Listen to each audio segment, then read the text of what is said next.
Hi friends. Trump ప్రస్తుతం ప్రపంచవ్యాప్తంగా మారుమోగుతున్న పేరు ఇది. ఉక్రెయిన్ గాజాలో జరుగుతున్న యుద్ధాల కంటే ప్రపంచ మీడియాలో ఎక్కువగా కనిపిస్తున్న పేరు డొనాల్డ్ ట్రంప్. యునైటెడ్ స్టేట్స్లో అధ్యక్ష ఎన్నికలు సమీపిస్తున్నాయి. ఈ ఎన్నికల్లో ప్రస్తుత అధ్యక్షుడు డెమోక్రాట్ల అభ్యర్థి జో బైడెన్ మళ్ళీ పోటీ చేస్తున్నారు.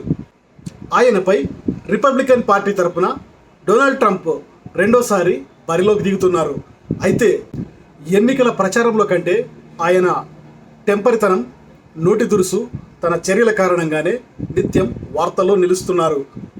అలా ఇప్పుడు కూడా శృంగారతార స్టార్మీ డేనియల్కు అక్రమంగా పార్టీ నిధులను ఇచ్చి రికార్డులను తారుమారు చేశారన్న ఆరోపణలు రుజువైనట్లు న్యూయార్క్ కోర్టు తేల్చేసింది.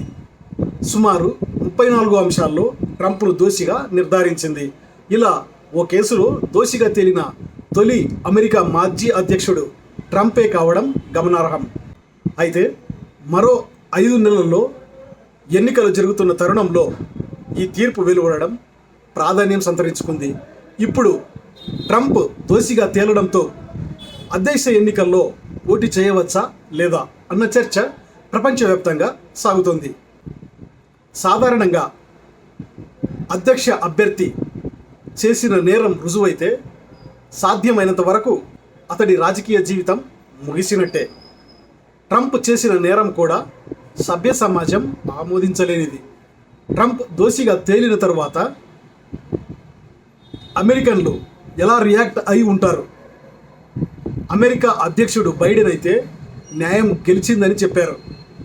దాదాపు అధికార పార్టీ డెమోక్రటిక్ నాయకులంతా ఇలాంటి వ్యాఖ్యలనే చేశారు.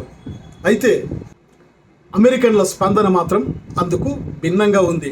ట్రంప్ ప్రచారానికి విరాళాలు సేకరించే పేజీ దాదాపు స్తంభించిపోయింది.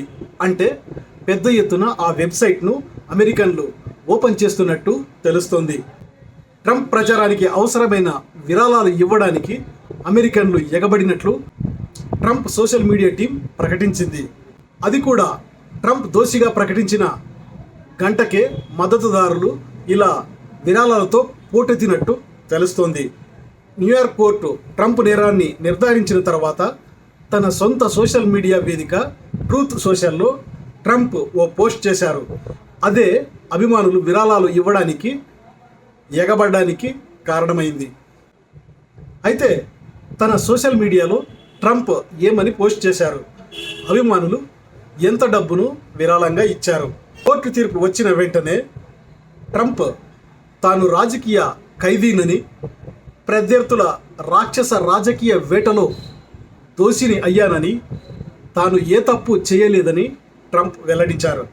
ఈ రాజకీయ ఆటలో తాను గెలవాలంటే తనకు విరాళాలు ఇవ్వాలని ట్రంప్ కోరాడు. ఐ స్టాండ్ విత్ ట్రంప్ అని గర్వంగా చెప్పాలంటూ మాజీ అధ్యక్షుడు తన అభిమానులకు సూచించారు. నిజానికి ఈ కోర్టు తీర్పుతో ట్రంప్ పని అయిపోయిందని అందరూ అనుకున్నారు. అధ్యక్ష ఎన్నికల్లో ట్రంప్కు అమెరికన్ల ఆదరణ ఉండదని భావించారు. కానీ అనూహ్యంగా అతడికి మద్దతు పెరుగుతోంది. 25% మంది అమెరికన్లు ట్రంప్కు మద్దతు ఇవ్వమని ముందే తేల్చేశారు. కానీ పరిణామాలు చూస్తుంటే అలా కనిపించడం లేదు. ట్రంప్ ప్రచారానికి విరాళాలు ఇవ్వమని కోరిన వెంటనే ఆయన మద్దతుదారులు పోటెత్తారు. ట్రంప్కు ఏకంగా $8 లక్షల విరాళంగా ఇచ్చారు. మన కరెన్సీలో చెప్పాలంటే 6,67 కోట్ల కొన్ని గంటల్లోనే ఇచ్చేశారు. ఇదిలా ఉంటే నేరం రుజువు కావడంతో ట్రంప్ అధ్యక్ష ఎన్నికల్లో పోటీ చేయడానికి అర్హుడా కాదా అన్న చర్చ జోరుగా సాగుతోంది. న్యాయ నిపుణులు మాత్రం అధ్యక్ష ఎన్నికల్లో ట్రంప్ పోటీ చేయడానికి ఎలాంటి ఇబ్బంది ఉండదని స్పష్టంగా చెబుతున్నారు.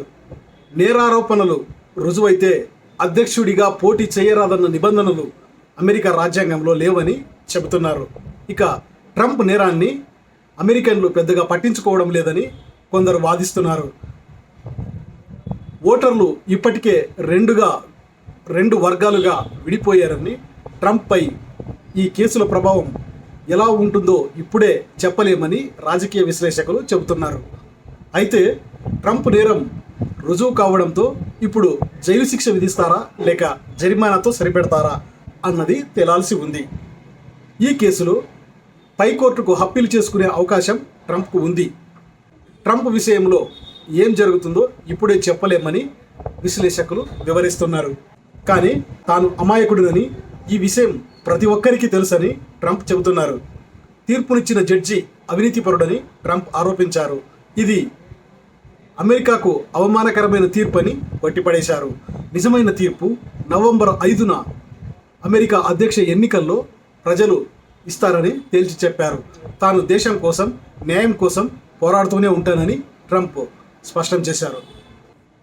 ఈ వీడియో మీకు నచ్చినట్లయితే లైక్ చేయండి, మీ ఫ్రెండ్స్కు షేర్ చేయండి. ఇలాంటి మరిన్ని ఆసక్తికరమైన విషయాలను తెలుసుకునేందుకు గ్లోబల్ మీడియా ఛానల్ను సబ్స్క్రైబ్ చేయండి. Thanks for watching.